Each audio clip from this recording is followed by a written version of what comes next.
अस्सलाम वालेकुम नाज़रीन, अमरीकी दारुल हुकूमत वाशिंगटन DC में असां पंहिंजे WTN जे नाज़रीन खे अपडेट कंदा हलूं त गुज़िरियल 11 ॾींहनि में जॾहिं खां अमरीका ऐं इसराइल पारां ईरान ते हमला कया विया, उन जे जवाबी कार्रवाइनि तौरु ईरान बि न सिर्फ़ु इसराइल ते पर उते जेके पाड़ेसरी अरब मुल्क आहिनि जिते अमरीका जा अड्डा आहिनि उन्हनि ते हमला कया आहिनि। उन्हनि 11 ॾींहनि में हिते अमरीका में ऐं ख़ासि तरह वाशिंगटन DC में छा थियो आहे उन हवाले सां तव्हांखे अपडेट कंदा हलूं त हिते सभ खां जेको अहम जेका तब्दीली आई आहे उहा इहा आई आहे पेट्रोल जे क़ीमतुनि में जेको आहे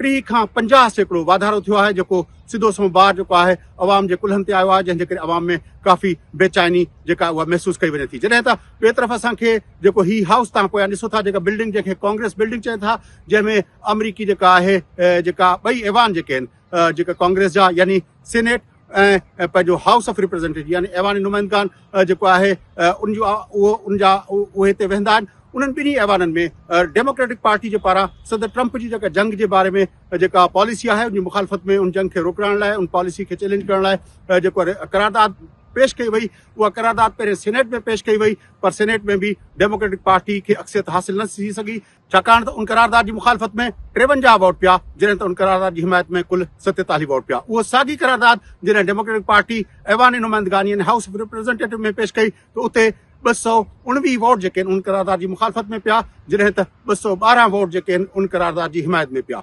यानी अमरीकी कांग्रेस सदर ट्रंप जी जेका आहे जेका जंग करण वारी जेका पॉलिसी आहे उन खे जाइज़ करार ॾेई छॾियो आहे। पर जेकॾहिं ॿिए तरफ़ ॾिसूं अवामी सतह ते मुख़्तलिफ़ जेके हिते जूं ख़बर असां एजेंसियूं आहिनि, जंहिंमें मुख्य जेके अख़बारूं आहिनि, वॉशिंगटन पोस्ट आहे, न्यूयॉर्क टाइम्स आहे, उनखां रॉइटर्स न्यूज़ एजेंसी आहे, ऐं ॿियूं जेके पॉलिटिको आहे, NPR आहे, उन्हनि जेके सर्वे कया आहिनि उन सर्वे मुताबिक़ हिते अमरीकी अवाम में 54 खां 60% अमरीकी अवाम जेको आहे उहो सदर ट्रंप जी जंग वारी पॉलिसी जी मुखालफ़त करे थो, जॾहिं त बाक़ी जेका उनजी हिमायत जेका आहे उहा 44 खां 40% जेको आहे उनजी हिमायत में आहिनि। इहा सूरत हाल आहे अमरीका में तमामु घणी जेका आहे उहा बेचैनी नज़र अचे थी पई, पर ज़ाहिर आहे ही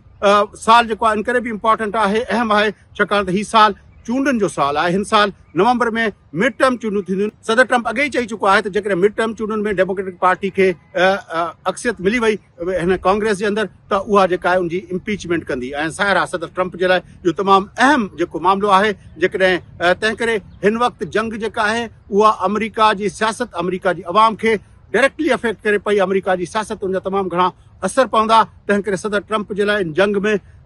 फतहमंद थियणु ऐं उहा फतह जेका आहे पंहिंजी अवाम खे पंहिंजो वटि क़बूल करणु जेको आहे उहो ॾाढो अहम आहे। असां तव्हांखे अपडेट कंदा रहंदासीं। Fayaz noise, WTN news, Washington DC।